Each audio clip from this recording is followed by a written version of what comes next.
Asseyez-vous. Un jour, peut-être. C'est la mairie de Plougastel qui organise cet événement incroyable. Je pense qu'on peut les applaudir bien fort, s'il vous plaît, messieurs, dames. Merci à eux. La mairie de Plougastel qui offre d'ailleurs 2000 € si on arrive à déchiffrer des informations sur un rocher un peu mystérieux. Moi, je suis arrivé hier soir.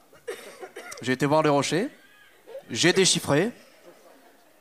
Il y avait marqué « Votez Nicolas Fabier ». Voilà, après je dis ça. Comme ça, bon. Merci maman d'avoir applaudi. Bon. Il y a des gens qui ont parlé un peu? Ah, c'est bizarre, t'as l'air sobre.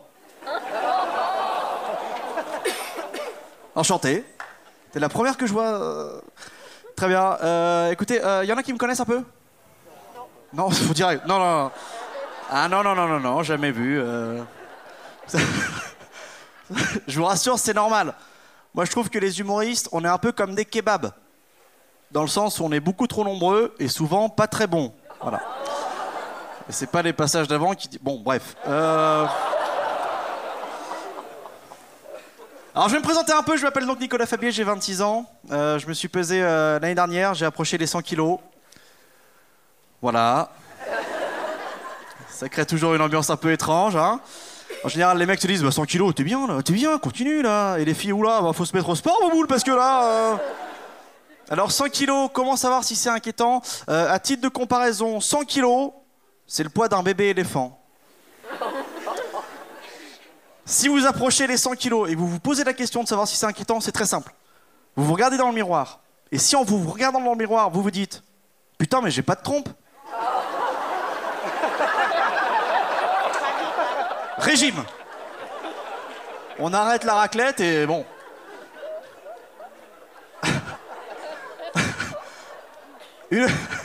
Une autre astuce que je vous donne pour savoir si vous devez perdre du poids ou pas, c'est très simple.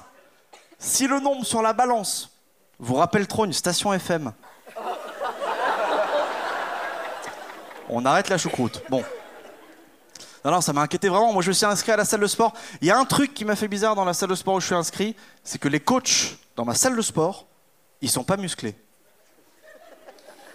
C'est quand même inquiétant. Il y a des boulots où ton physique doit correspondre à ton taf. Imagine, toi, tu vas chez le dentiste, il te fait « Bon, on va s'occuper de cette vilaine carie, tu vois qu'il a pas de chicot. » Ça va mieux.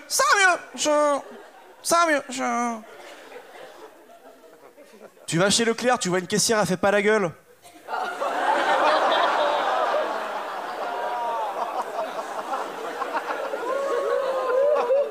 Bah je vais prendre l'autre caisse. Qu'est-ce que c'est? Bon après moi j'ai toujours eu des problèmes de poids, je me souviens ça a commencé à l'adolescence, voilà, à cause d'une maladie qui s'est par la suite transformée en addiction, voilà. Moi j'ai été pendant très longtemps addict aux saucissons secs, voilà. J'étais à 2 par jour. Je les ai tous faits. Brilou, Saint-Agone, Fouettec, j'ai déconné, quoi. Alors, c'est une addiction qui devenait un peu malsaine dans le sens où, quand j'enlevais la peau d'un saucisson, je commençais à trouver ça sexy, quoi. J'étais là, ouh. Salut, toi. Eh ben, enlève ton manteau, dis donc. Alors, t'es tout seul chez toi, ça va? T'es en soirée, chelou. Ça va, Nico? C'est une addiction! Ouais, mais t'es tout seul et y a pas de saucisson. Et t'es à poil, donc je vais pas te poser la question. Pour revenir un peu aux balances, c'est vrai qu'on a peur de se peser. On a peur de monter dessus et de se dire si je monte dessus, je la pète. Après un bon réveillon, quoi. Les balances, c'est vrai que les pèse personne pour les personnes un peu plus âgées. Je sais qu'il y en a ce soir, j'ai vu des cheveux blancs et il y a une odeur.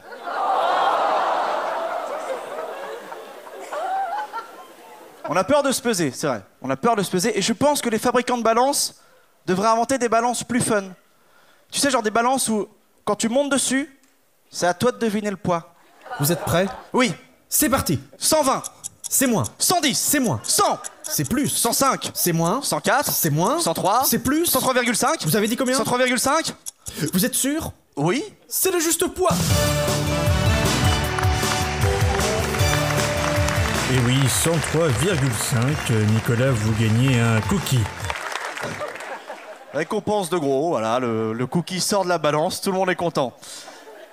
Moi, il y a un événement qui m'a fait prendre conscience de mon surpoids, je m'en souviendrai toute ma vie. J'étais sur la cour du lycée comme ça, tout seul, sûrement en train de bouffer, hein, voilà, merci. Et il y a une fille qui est venue me voir que je ne connaissais pas, et qui m'a fait « Et toi, là, ton corps, on dirait une bouteille d'orangina, espèce de bouffon. »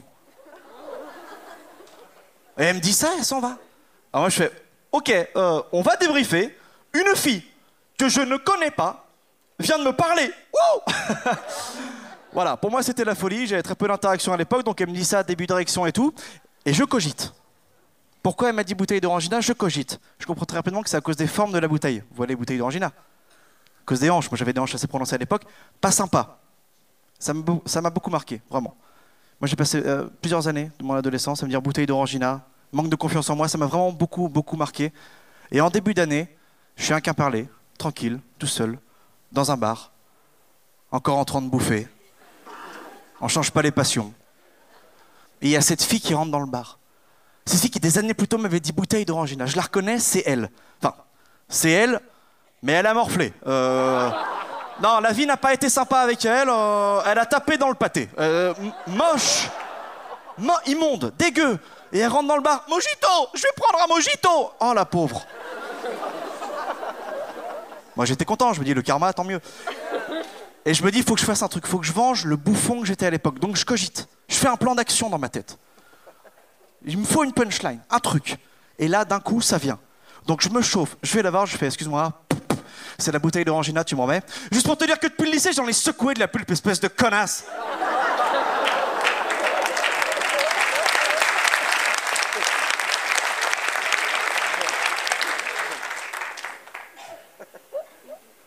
C'était pas elle?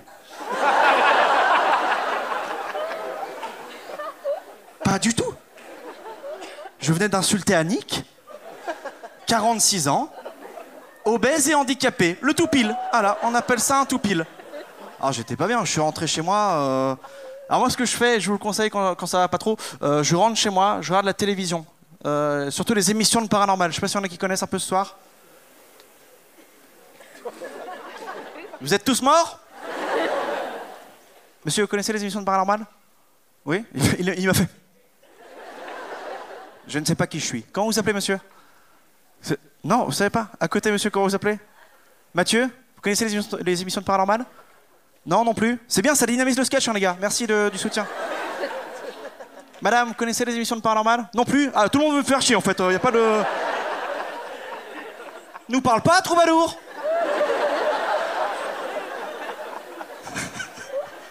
Kenavo. Bon. Pour ceux qui ne voient pas les émissions de paranormal...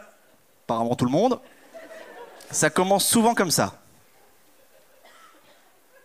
19 décembre 1994, Travis McDonald, alors employé de la célèbre entreprise eBay, rentre d'une soirée arrosée avec Kimberly Watson et Josh Willie Wallenberg. C'est sur cette route déserte du comté de Jefferson, Kentucky, que Travis McDonald s'apprêtait à vivre une rencontre du troisième type.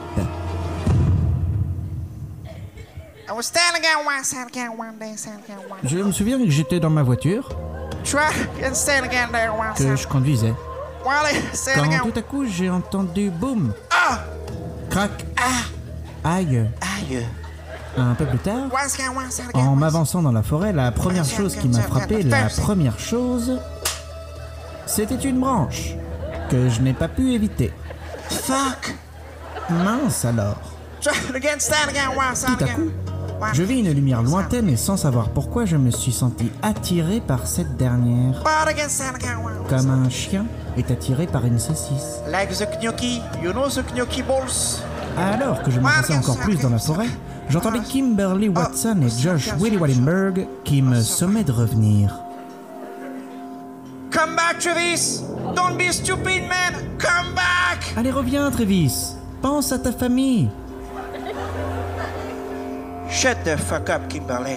Je dois aller dans cette forêt, les amis. You tell me to shut the fuck up? You motherfucker, Travis!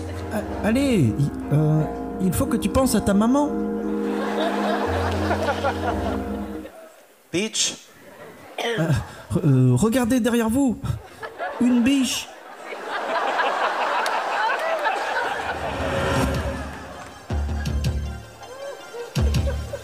C'est exceptionnel de voir avec quelle facilité cet artiste mime le ralenti.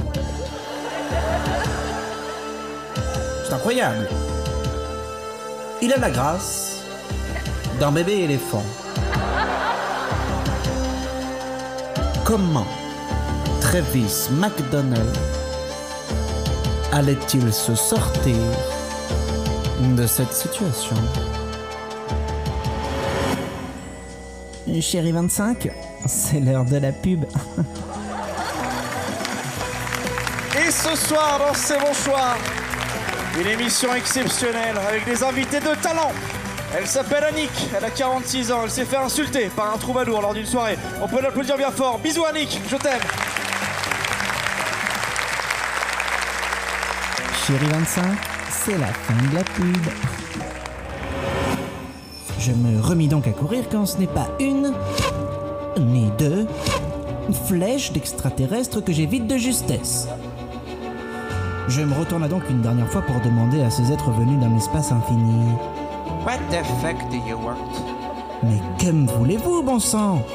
Quand tout à coup, leur chef s'approcha de moi pour me délivrer ce message qui restera gravé à jamais dans ma tête. Sur le rocher était inscrit: ton corps, on dirait une bouteille d'orangina.